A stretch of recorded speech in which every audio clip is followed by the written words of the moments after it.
And they're always thinking about themselves. Me, me, me, me, me. I didn't score, so why should I be happy? I'm not getting enough minutes, why should I be happy?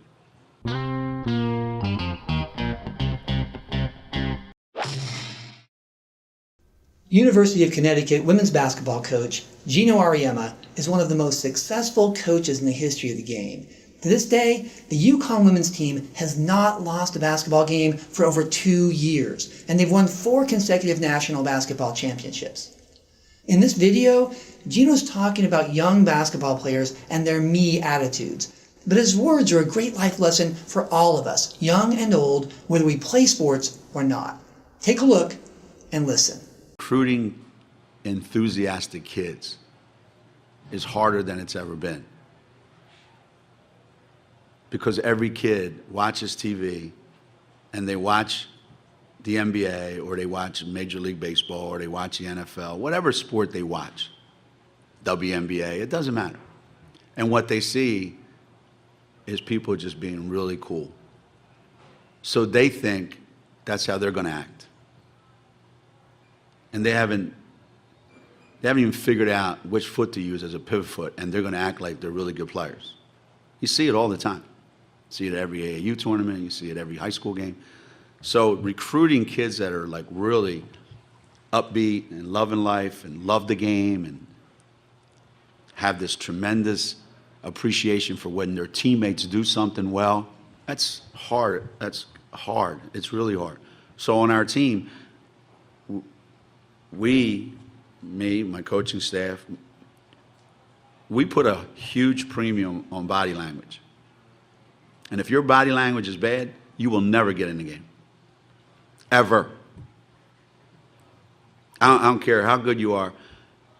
If somebody says, well, you just benched Stewie for, 35 minutes in the Memphis game a couple years ago. Yeah, I did. Oh, but that was to motivate her for the South Carolina game the following Monday. No, it wasn't. Stewie was acting like a 12-year-old. So I put her on the bench and said, sit there. It doesn't matter on our team. Now, the other coaches might say, well, you can do that because you got 3 other, All-Americans. I get that. I understand that. But I'd rather lose than watch kids play the way some kids play. I'd rather lose. And they're allowed to get away with just whatever. And they're always thinking about themselves. Me, me, me, me, me. I didn't score, so why should I be happy? I'm not getting enough minutes. Why should I be happy? That's the world that we live in today, unfortunately. And kids check the scoreboard sometimes because they're going to get yelled at by their parents if they don't score enough points. Don't get me started. So when I look at my team, they know this. When I watch game film, I'm checking what's going on the bench. And if somebody's asleep over there, somebody doesn't care, somebody's not engaged in the game, they will never get in the game. Ever. And they know that. They know I'm not kidding.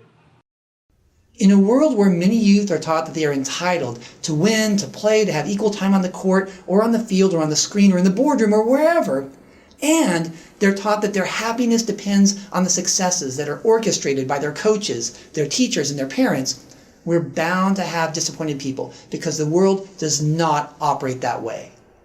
Geno's statement that young people will say things like, I didn't score, so why should I be happy? Or, I'm not getting enough minutes, so why should I be happy? Is something I've seen in the classroom as well. I didn't get my A, so I'm unhappy with the grading, or with the professor, the coursework, or the crowded parking lot. Hundreds of times I've heard a student say, I worked a lot on this, so I should get an A. And my response is always the same. Top grades are not earned because of effort. They're earned for top performance. There are no A's for effort in life. We need to work hard, build our expertise, and excel at what we do if we want to get game time and the successes that come with it. If you've had an interesting experience with people who are living in the entitlement economy, let us know by leaving a comment below. If you found this video interesting, click the like button and be sure to subscribe so you don't miss future videos on building expertise, personal branding, marketing yourself, and marketing strategy. Thanks for watching. Be sure to subscribe so that you don't miss any of the future Marketing Minute videos.